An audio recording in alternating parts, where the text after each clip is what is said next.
Actually, may sunog na nangyayari ngayon. Not only today. That started maybe a few days ago, 2 days ago. And that's the reason now. Medyo smoky outside. And kino-close namin yung lahat ng windows para hindi kaano yung usok. Same style siya, pero this would be different because it has a lot of vegetable, and that's what I like. Yeah, and I have the parsley, the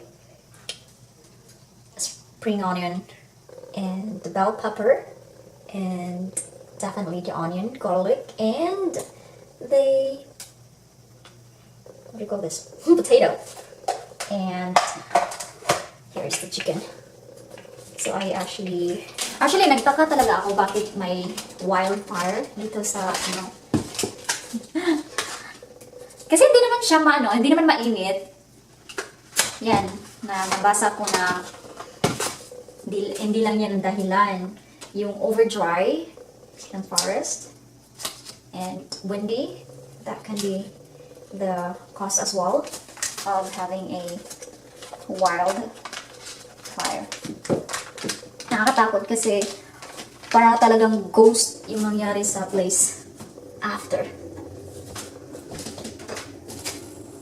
So I'm gonna go ahead and fry this.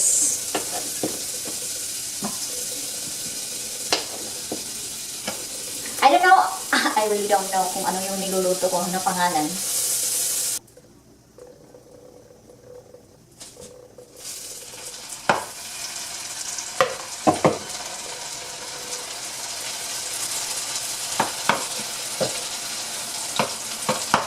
About what happened about the wildfire.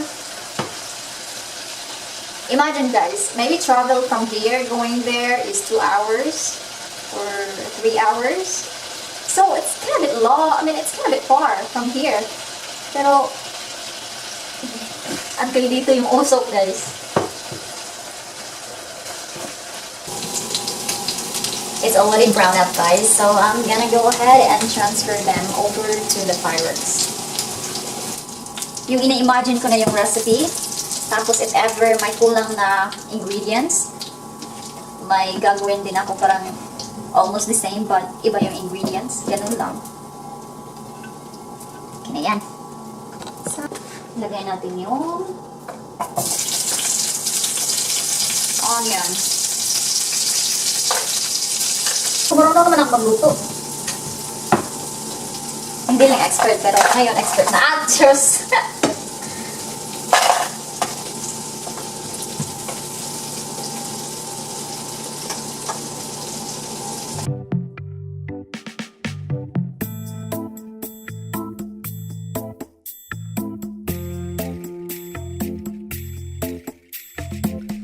Ku melamun termenung bisu, ku rindu harum emakku. Rembulan berpijar lugu, tercermin sosok lembut sang ibu.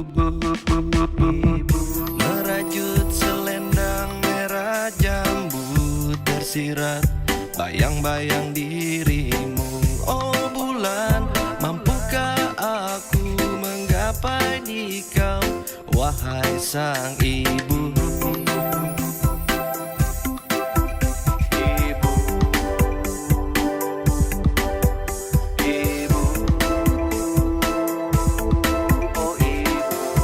Remember that you will need to put some stuff on it, so you need to make sure that you're having soup on it, okay?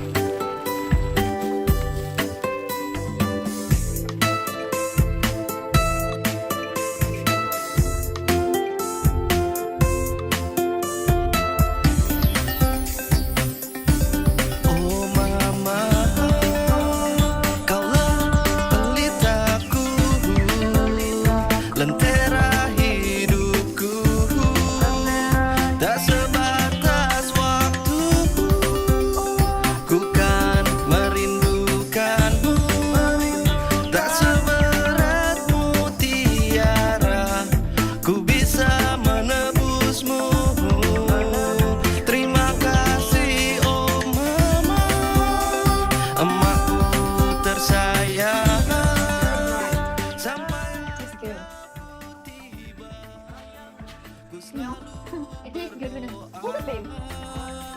Untuk do that. dirimu mama.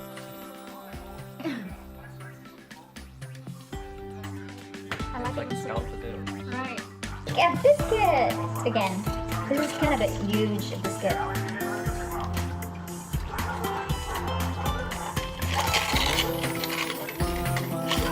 Here.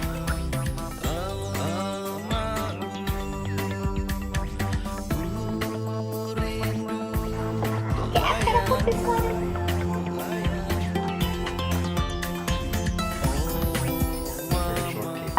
Raspberry shortcake. So This what is we have raspberry is jam. I'm gonna use this to make it sweet.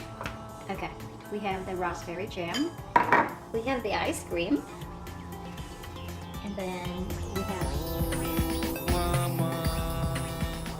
have the raspberry fruit.